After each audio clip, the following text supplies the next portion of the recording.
Assalamualaikum warahmatullahi wabarakatuh. Sahabat belajar, jumpa lagi. Yuk kita belajar lagi. Love IPS. Yes. Baiklah, pada kesempatan kali ini kita akan membahas tentang pluralitas masyarakat Indonesia.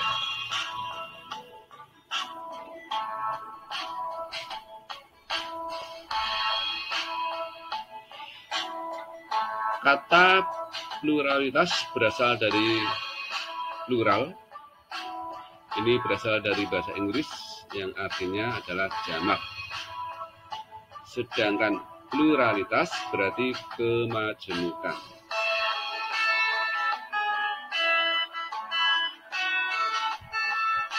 Tujuan pembelajaran kali ini, setelah pembelajaran selesai, biarkan nanti kalian mengetahui tentang apa sih itu pluralitas dan bentuk-bentuk serta macam ragam agama yang ada di Indonesia.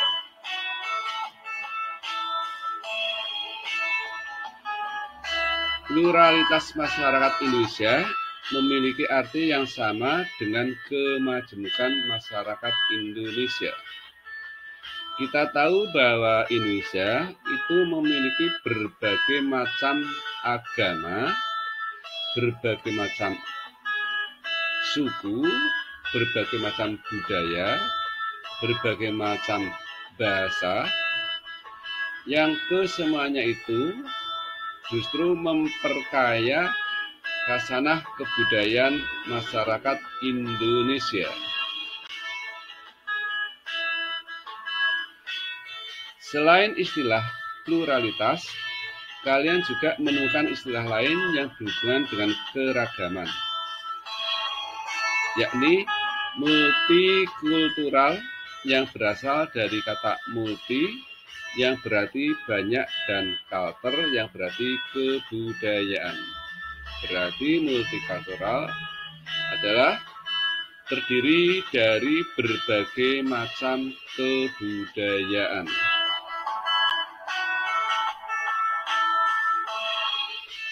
Masyarakat multikultural adalah masyarakat yang memiliki lebih dari dua kebudayaan. Masyarakat multikultural tersusun atas berbagai budaya yang menjadi sumber nilai bagi terpeliharanya kestabilan kehidupan masyarakat pendukungnya. Keragaman budaya tersebut berfungsi untuk mempertahankan identitas dan integritas sosial masyarakatnya.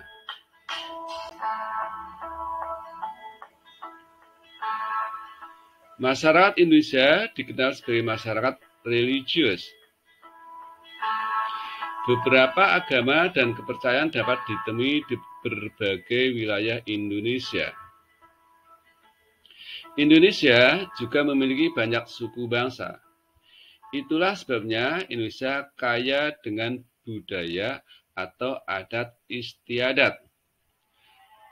Kondisi geografis dan sosial Indonesia juga mempengaruhi berbagai kegiatan ekonomi masyarakat.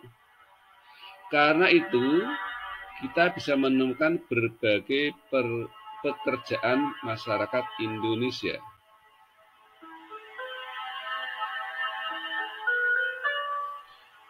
Kembali kita tahu bahwa Indonesia banyak memiliki agama. Perbedaan agama menimbulkan kekayaan budaya di Indonesia. Banyaknya agama di Indonesia mewajibkan kita untuk saling toleransi, menghargai, dan menjaga kerukunan kehidupan antar pemeluk agama yang satu dengan pemeluk agama yang lain.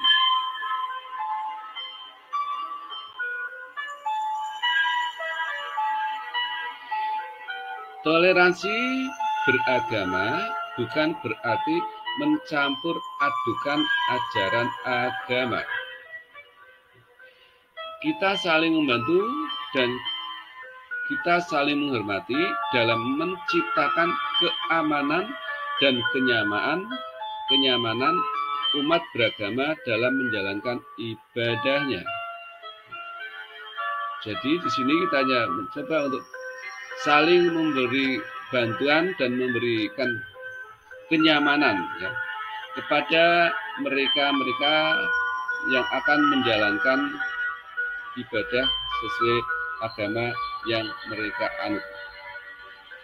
Setiap pemeluk agama harus menciptakan suasana yang aman dan nyaman dalam kehidupan berbangsa dan bernegara. Ya. Catatan ya, sekali lagi bahwa dalam bertoleransi ini yang dimaksud adalah kita bekerja sama dalam hal keduniawian, bukan berkaitan dengan ajaran agamanya.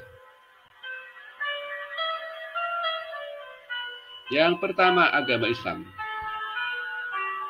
Kita tahu bahwa agama Islam merupakan agama yang memiliki jumlah pemeluk terbanyak.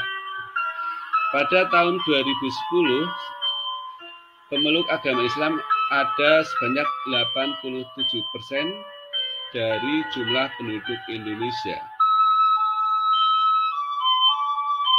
Agama Islam diperkirakan sampai di Indonesia abad ke-7, yang kemudian diikuti dengan berdirinya kerajaan-kerajaan Islam. Berkembangnya agama Islam di Indonesia bersamaan dengan berkembangnya perdagangan di Nusantara. Pedagang dari Gujarat datang ke Indonesia, kemudian sampai di Indonesia menyebarkan agama Islam. Maka berdirilah kerajaan Islam yang pertama, yaitu ada di Samudra Pasai, Sumatera.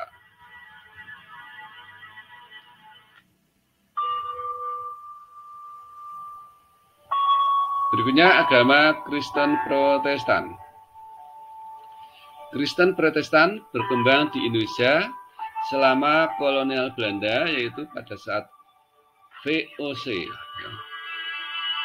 sampai pemerintahan Hindia Belanda sekitar abad 16. Kemudian pada abad 20 pada abad 20 Kristen berkembang dengan pesat yang ditandai dengan kedatangan misionaris dari Eropa. Yang dimaksud dengan misionaris ini adalah orang yang menyebarkan agama Kristen.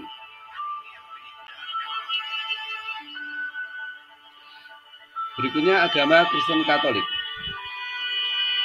Diperkirakan agama Kristen Katolik masuk di Indonesia bersamaan dengan kedatangan bangsa Portugis dan Spanyol di Indonesia.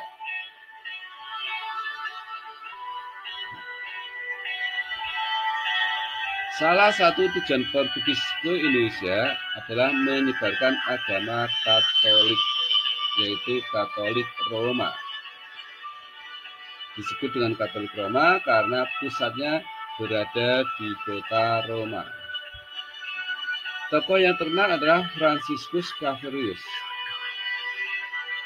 Franciscus Xaverius ini datang di Maluku, kemudian mengunjungi pulau-pulau yang ada di Maluku, sekaligus membaptis penduduk di Maluku, sehingga berkembanglah agama Kristen Katolik di Maluku.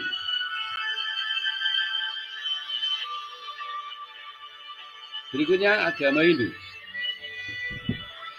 Agama Hindu diperkirakan masuk Indonesia abad 4 dengan berdirinya kerajaan Kutai di Kalimantan dengan rajanya Aswawarman yang kemudian digantikan oleh putranya yaitu Mulawarman. Agama Hindu ini dibawa oleh pedagang-pedagang dari India yang pada waktu itu mengadakan hubungan perdagangan antara India dengan Cina. Karena hubungan antara India dengan Cina yang cukup jauh, ya, maka diperlukan tempat untuk istirahat.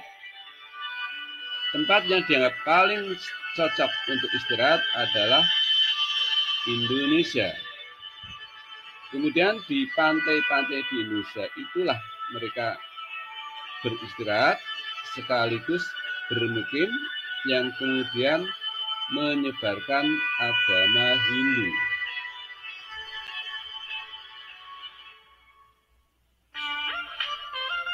Berikutnya agama Buddha. Seperti halnya agama Hindu, agama Buddha berkembang di Indonesia bersamaan dengan agama Hindu. Sebagai kerajaan pertamanya adalah Kerajaan Sriwijaya di Sumatera. Kerajaan Sriwijaya berkembang menjadi kerajaan maritim.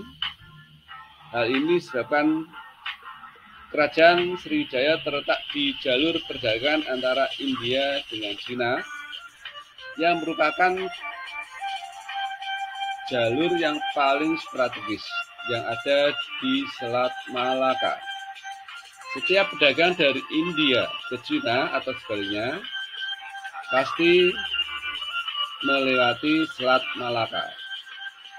Mereka singgah di Sriwijaya sehingga Sriwijaya menjadi besar dan menjadi kerajaan maritim. Merupakan kerajaan nasional yang pertama. Yang kemudian nanti disusul dengan Majapahit, ya.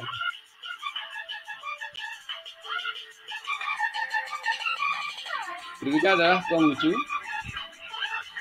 Agama Konghucu masuk Indonesia kurang lebih 5.000 tahun yang lalu, yaitu dengan banyaknya migrasi penduduk Cina ke Indonesia.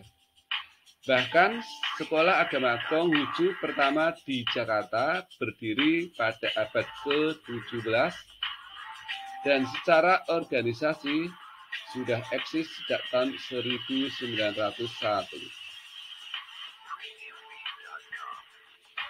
Demikian untuk materi kita.